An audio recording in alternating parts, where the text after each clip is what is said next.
नमस्कार दोस्तों, एमपी भोपाल से आप सुन रहे हैं आरजे रानी को। तो चलो आज कुछ अच्छा सुनते हैं। दोस्तों, ये कहानी एक किसान और उसकी पत्नी की है। एक दिन किसान की पत्नी को कुछ सामान खरीदने के लिए बाजार जाना था।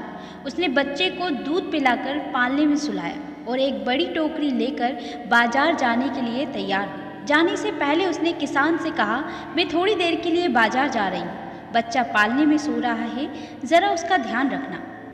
मुझे इस नेवले से डर लगता है। किसान ने कहा, इसमें डरने की क्या बात है? अपना नेवला तो बहुत ही प्यारा और नेक है, जैसे हमारा बच्चा। इसके तुरंत बाद किसान की पत्नी बाजार चले गई। किसान को घर में कोई काम नहीं था, बच्चा भी सो रहा था, तो उसे छोड़कर वो बाहर घूमने निकल गया। रास्ते में उसे 2-4 दोस्त मिल गए। दोस्तों के साथ बात करने में ऐसा मग्न हुआ कि उसे घर लौटने की याद ही नहीं रही।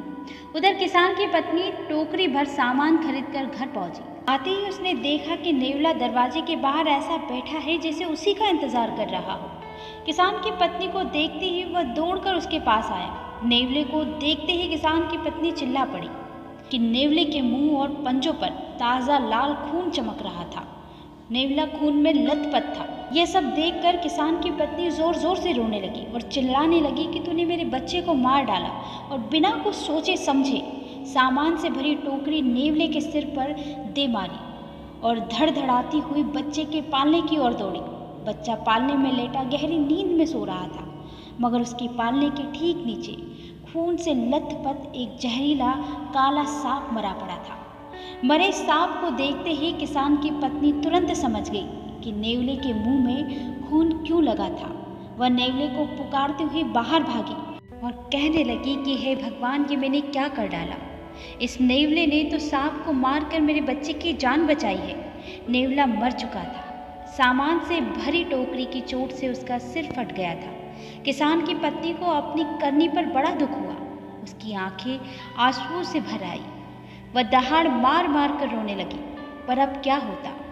यह सब उसकी समझ का फेर ही तो था।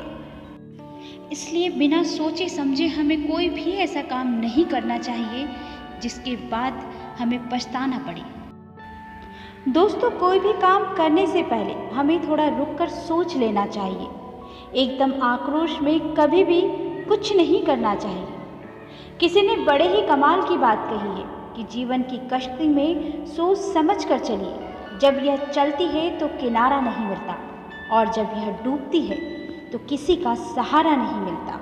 ऊपर वाले के आशीर्वाद के साथ और अपनों के प्यार के साथ करो कुछ ऐसा कि दुनिया करना चाहे आपके जैसा। दोस्तों, ये कहानी आपको कैसी लगी हमें कमेंट करके ज़रूर बताएं, और अगर चैनल पर नए हैं तो चैनल को प्लीज़ सब्सक्राइब कर लें।